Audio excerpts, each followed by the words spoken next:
Bonjour à tous et à toutes, mesdames et messieurs. Bienvenue déjà dans votre émission Micro Libre. Alors, je suis là avec Daddy Mola, le directeur de marketing d'Héritier Watanabe.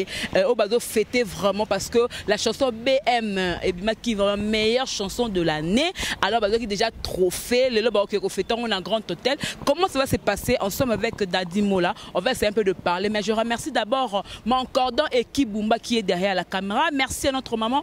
Maman GH, c'est la maman de cœur, de tous les enfants. À la présentation, c'est moi, Jemima Ibele, gros bébé de la presse congolaise, de la femme riche. Merci aussi à JB Koumalouta, le vrai pétrolier de Dallas. Je suis avec Daddy Mola. Bonjour. Bonjour Jemi, bonjour Nabatoutou. Cordon, yo ebit.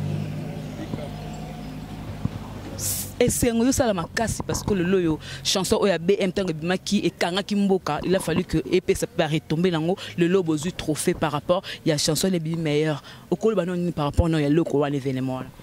Ouais, on est très content. Ningue chanson na biso BM et bimi meilleure chanson. Mais une chose kana koloba. Ningue chanson na biso bimi meilleure, cela ne veut pas dire que l'équipe banze monyo sona kitoko ou encore l'équipe banze monyo sona mabe. C'est juste que tant nango yango ne senga ki que et puis ma meilleure chanson parce que tant que BM ma meilleure chanson au monde ba masana biso mususu ba Sediko ba Papi les Princes ba Piroger koleka kofinga oh BMW oh boy album simbité kaka BM te simbi et lelo yo il faut te le baki nzambe merci écoute chapeau à l'artiste parce que BM te simbi ba c'est pela ki nango et ti lelo na mona pe rumba moko e kolongola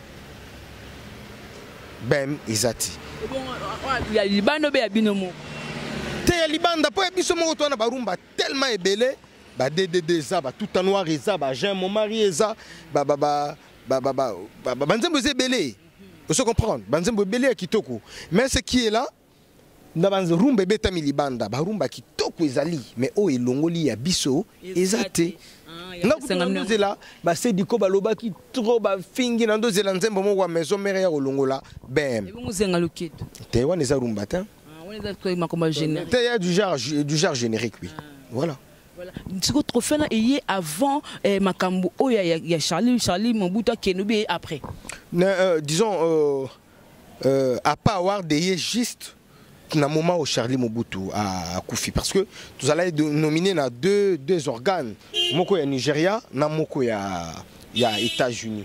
Il y a Nigeria oui on était nominé mais tu vois qui chance il y a qu'on rafler trophée mais il y a États-Unis toujours na pas award donc Dieu soit loué et Mama Souza Mbweso le cœur de mon oncle Tarou Samba 10 sur 10 baza ko sepela ndenge to zwa ki trophée wana Jemima na ebisio tikako depuis abike no bozu trophée na tango de Charlie Mobutu akei ba retomber comme goya sikoyo États-Unis pe calamité bozo kende ma pe fungwana l'homme de la rue orchestre Kenda France est-ce que Charlie Mobutu akufaka orchestre Kenda qui États-Unis est-ce que Charlie Mobutu akufaka ce qui orchestre Zongi États-Unis Charlie Mobutu pour Akoufi non Charlie c'est notre frère paix à son âme Akoufi batika kucha kombo ya muwi na babuzo ba ya papa mbezangatine.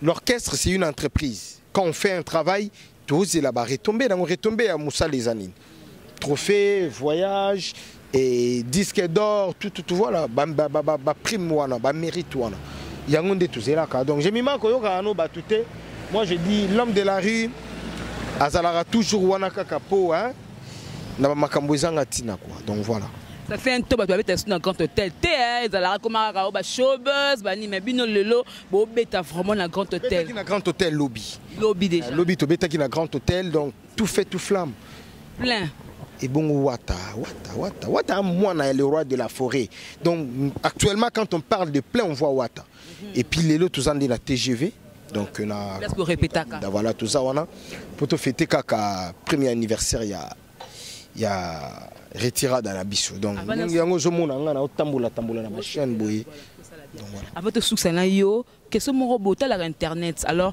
le moto le can internet par rapport à notre concert Gloria Olangi quoi ça qui enlevé maintenant enlèvement naie na ba dire naie azolo ba que non azala qui menacé na ko kebisa donc mutu moko héritier watana ba kebisa que non yo soko mekana héritier au sous comme be après enlèvement et koya sango e comme la bino na kata mouvement pour na mona place mo ba ki wata loba ki mamba sango wana wata kuta loba te parce que c'est de la macafniari, ça n'a même pas de sens. Tant au yezali tant il y a distraction te. Quand on passe à la télé pour des buzz, Dieu soit loué. Mais quand on passe à la télé pour le travail, Dieu soit loué. Mais quand on passe à la télé, tout tenir des propos moroboés, des propos malsains. Et il y a des retours. Et puis, le temps où makambo ezoya, vous ne dites rien. Vous êtes là, vous tendre votre micro, le baba peut savoir point de vue na bango. Mais tant que makambo ya l'été, ko ya kabino wata mabe, basali boy. Parce que tant makambo ezoya, bafoka ya la team na bafoka ya wata. Pour wata na bana. Vous comprenez, wata za na bana. Donc bossa na ndé musa, la boutique ba fertilité, c'est pas bien. C'est pas bien. Donc ça faut maramonde l'élection. Est-ce que muto liboso azo afingi wata na mokili oto alobi mabe ya wata izaye? Maison mère, matin, midi, soir, matokolo, sida, boye, akonda, abeti sanani, akangi sanani, abomi sanani. Le roi de la forêt, bato l'écran na TV ko finga e, akangi sanani, abetanani, abomi sanani. Papa chéri, bafingaka, les quadras, bafingaka, abomi sanani, aluki sanani. Il y a quoi dans faire comme la justice? Voilà justice. Mais qu'on look ça n'engo qu'on enlever tout ça. Ouais les musique des fois tu ko kebisa na ndenga justice. Mais que no ko lukisa mutu pour afinga kiyo ils ala raté. Tu vois? Ils ala raté. Ya maman boy ba fertilité moko boy. Wata kutu na pas ce temps là. Wata vandane ka calculer comme mutu moko boy zo mesurer même pas ah na poids même pas ya travailleur na eto ya bato bazala pembe na non. Il faut tous ala réaliste non. Non faut pas dire en bon.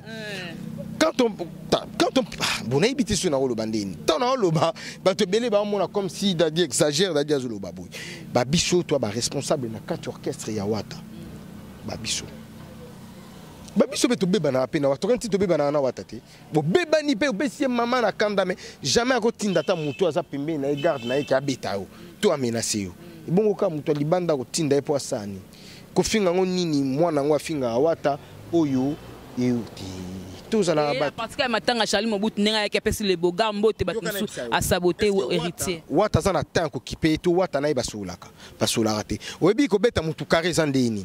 Ngana otusololaka. Mais na komia na munyu na tchena nga face. Ko beta kara yango wana. Siko ngana o jemima so tusolaka na bisote. Tusolaka te na yebi ke wana jemima yo yebi ke wana vie na nga dadi. Na moni na ngayo na pêche mbote toto na ye na pesi bato za na bango mbote yo na pêche te o sala ngo problème te pote so la raté eza normal pourquoi to linga comme c'est likambo eza normal anormal toto zo likambo eza anormal to comme ça normal ça n'a pas de sens o eza normal eza anormal voilà de di mobile kalaming te yo pe ozo tikano o tikela ba Francis Diba yo comme da o ça m'a sous mais ti le zara. C'est ma dernière année. Donc, comme on a la fin de l'année, voilà, c'est la dernière année 2017. Les grands DJ, 2017. Donc voilà, il y a d'autres ambitions. Est-ce que Yebi a postulé là? Je t'avais posé la question sur Yebi. Nous avons candidat à la députation provinciale. Donc l'année prochaine, nous avons l'élection. Il faut que nous la concentrer dans la musique. Mais cela ne veut pas dire qu'il y a une musique. Nous avons la paix manager, nous avons la paix donateur. Donc voilà. Tu vois, j'ai mis ma donc voilà. Voilà, tant opposé na parti. Donc ils à côté ni majorité de opposition. Non, voilà, ça va me dépendre. Mais je suis là pour défendre les belles causes. Ça là, ça là, c'est comme une mission politique. La politique à télé peut-être la branche musicale, mais la c'est une branche politique où il faut concorder les sous la révolution des sous. Voilà, j'ai l'élection de la rôle. Peut-être que la côte déjà Kala, si on a l'ingénieur na côte ça na tika bangage.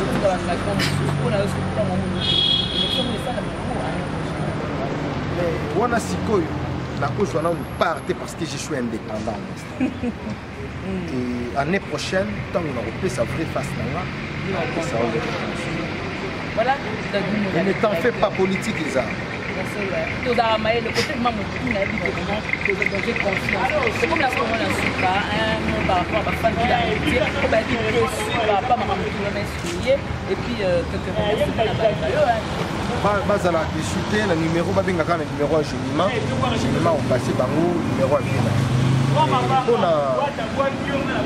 na bafane na biso bozala na bino déchuté parce que la team wata biso doit nous on travaille biso babuzz te nous on travaille qu'il s'agit de concerts concert babetango kala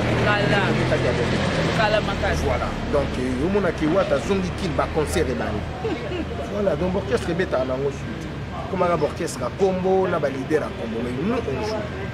Voilà. Là, on peut s'en montrer quand on a le seul oncle qui nous reste, l'oncle des oncles.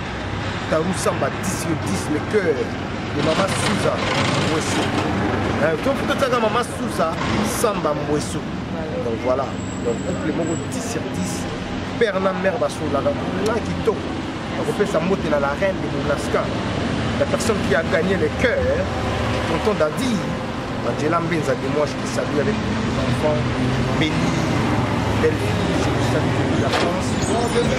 La précision de la Yemoko, la seule belle sœur qui me reste. Je salue Dadi Mola. Voilà, c'est merveilleux. C'est mon pote. Ça, c'est Dadi Mola, je te salue avec voilà, donc la précision de la seule qui me reste. Hein? Niki Samba, la maman de Rita.